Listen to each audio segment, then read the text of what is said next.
Hello madam, আপনি কি Mrs Arpa? হ্যাঁ, আমি মিসেস অর্পা। ম্যাডাম আপনার একটা পার্সেল ছিল। ও আচ্ছা। ম্যাডাম আপনার পার্সেলটা। পার্সেলটা আবার খুলে দেখেননি তো? না না ম্যাডাম, আমরা কোনো কাস্টমারের কোনো প্রোডাক্ট খুলে দেখি না, এটা টোটালি আমাদের কোম্পানি পলিসির বাইরে। আচ্ছা, কিন্তু আমি যেটা অর্ডার করেছি সেটা না এসে যদি অন্য কিছু আসে তখন কি হবে? না না ম্যাডাম, আমাদের কখনো এমনটা হয় না, বাট আপনি চাইলে আমার সামনে চেক করে দেখতে পারেন। ওকে, তাহলে ভেতরে আসুন। Sure madam.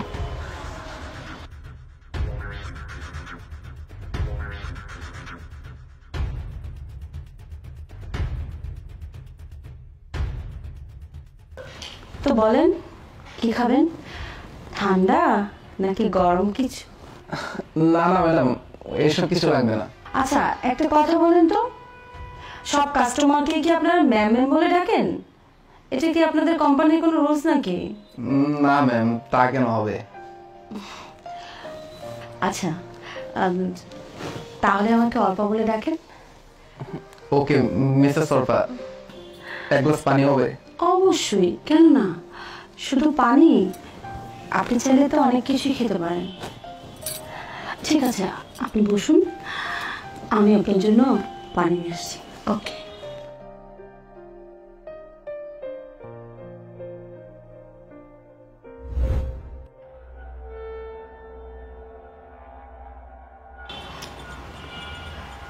এই নিন পানি।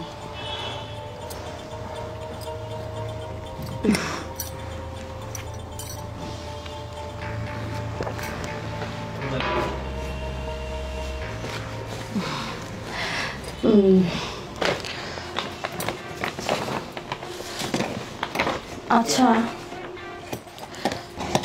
একটা কথা বলবো? জি বলুন ম্যাডাম। আমি না এটা ইউজ করতে পারি না, আমার হাজবেন্ড না অন্ধ। আপনি কি আমার সাথে এটা ইউজ করতে পারবেন? না না ম্যাডাম, এটা কোনোভাবে পসিবল না। আরে আমার কথাটা তো শুনেন। আমার হাজবেন্ড আছে না, ওকে দিনে কিচ্ছু হয় না, তাই আপনাকে বলছি, প্লিজ আপনি না করবেন না। ম্যাডাম, আমার কোম্পানির লোক জানলে আমার চাকরি চলে যাবে, আপনি অন্য কারোর সাথে চেষ্টা করেন। আরে না, কি জানবে না, যা হবে শুধুমাত্র আপনার আর আমার মধ্যে থাকবে, কেউ জানতে পারবে না, বিশ্বাস করেন।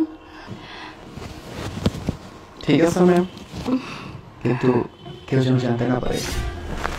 কেউ জানতে পারবে না, শুধু তুমি আর আমি।